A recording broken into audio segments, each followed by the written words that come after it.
اذان د مونږ دپاره تاسو زموږ مراکزو کې وګورئ چې کله وخت داخل شي نو پرایویټ مرکز کې په دلته زموږ آس پاس مراکزو کې یو غټه هلته هغه دمسه پرتي هغه ډزئ او خلک په هغې باندې روژه ماتې کوي او بیا د نیمه ګنټه 20 منټه پس بیا اذان وکړي او بیا جمع ودرېږي نو اذان د مونځ دپاره دی هر چا سره نن سبا ټایمونه هم فکس دي نو لہذا اذان ته دغه مه کوئ ټایم ته ګورئ یو ځای کې به بجلي نه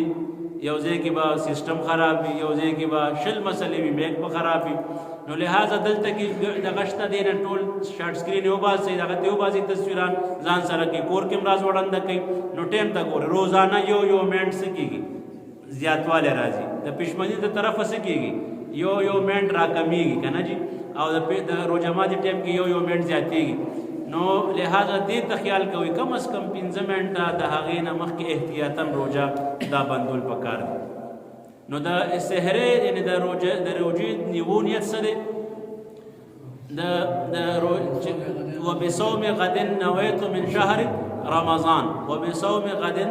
نویت من شهر رمضان دا د روژې نیت دی که چاله ورزیونی کې ګینه نیت اسې هم د ارادې ته وایي خو مسنون دا دی چې سړی نیت په خوله باندې وایي